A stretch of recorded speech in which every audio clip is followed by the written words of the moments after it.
LPU ప్లేస్మెంట్ల రికార్డులు సృష్టిస్తోంది. Final year student 2.5 కోట్ల ప్యాకేజ్ పొందుతున్నారు. 1700 మందికి పైగా ఎల్పియు స్టూడెంట్స్ 10 లక్షల నుంచి 2.5 కోట్ల ప్యాకేజెస్ పొందారు. విద్యా విప్లవం ప్రారంభమైంది లవ్లీ ప్రొఫెషనల్ యూనివర్సిటీలో. చేయని తప్పుకు శిక్షణ అనుభవిస్తున్నానంటూ కోర్టులో కంటతడి పెట్టుకున్నారు మాజీ ఎమ్మెల్యే చెవిరెడ్డి భాస్కర్ రెడ్డి. తన వాదనలు వినిపించుకునే క్రమంలో భావోద్వేగానికి గురైన ఆయన తన తండ్రి సోదరుడు మద్యం కారణంగానే చనిపోయారని న్యాయమూర్తికి వివరించారు. అందువల్లే తాను మద్యం జోలికి వెళ్లలేదని, భవిష్యత్తులో కూడా వెళ్లబోనని స్పష్టం చేశారు. చేయని తప్పుకు తనను బాధ్యుడిని చేస్తున్నారని వాపోయారు చెవిరెడ్డి భాస్కర్ రెడ్డి. ఇదే అంశంపై పూర్తి సమాచారం అందిస్తారు మా కరెస్పాండెంట్ సతీష్. సతీష్, అసలు కోర్టులో ఏం జరిగింది? చెవిరెడ్డి భావోద్వేగానికి కారణం ఏంటి? అనుసు ఏసీబీ కోర్టులో ఈ రోజు ఈ మద్యం అక్రమ కేసుకు సంబంధించినటువంటి అరెస్ట్ అయినటువంటి వారందరినీ కూడా 11 మందిని కూడా ఈ రోజు కోర్టు ముందుకు అధికారులు తీసుకొచ్చారు. వాళ్ళ రిమాండ్ ఈ రోజు ముగిసిన నేపథ్యంలో రిమాండ్ పొడిగించాలని కోర్టు తీసుకొచ్చారు. ఈ సందర్భంగా న్యాయమూర్తి ఎవరు తీసుకొచ్చినట్టు 11 మందిని కూడా వ్యక్తిగతంగా తమకున్నటువంటి సమస్యల పైన వివరాలు కోరారు. ఈ సందర్భంగా మాజీ ఎమ్మెల్యే చెవిరెడ్డి భాస్కర్ రెడ్డి కోర్టులో తను భావోద్వేగానికి లోనయ్యారు. కోర్టులోనే కంటతడి పెట్టుకున్న పరిస్థితి.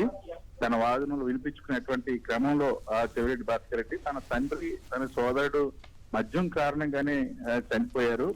తన తండ్రి తమ్ముడు చనిపోవడంతోనే తాను మద్యం జోలికి కూడా నా జీవితం ఎప్పుడు నేను వెళ్ళలేదు. అటువంటిది నన్ను ఈ మద్యం కేసులో తీసుకొచ్చి ఈ విధంగా అక్రమంగా అరెస్ట్ చేశారు.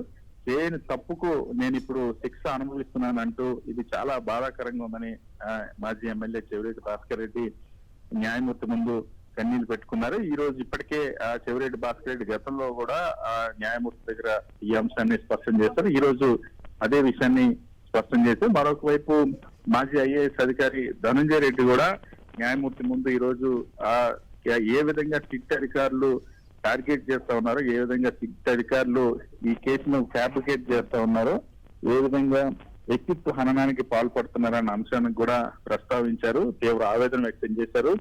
మాజీ ఐఏఎస్ ధనంజయ రెడ్డి కూడా పత్రికల్లో వస్తున్నటువంటి కథనాలతో మా కుటుంబాలను ఇబ్బంది పెడతా ఉన్నారు, ఈ విధంగా మా వ్యక్తిత్వ హననానికి పాల్పడుతూ ఉన్నారు.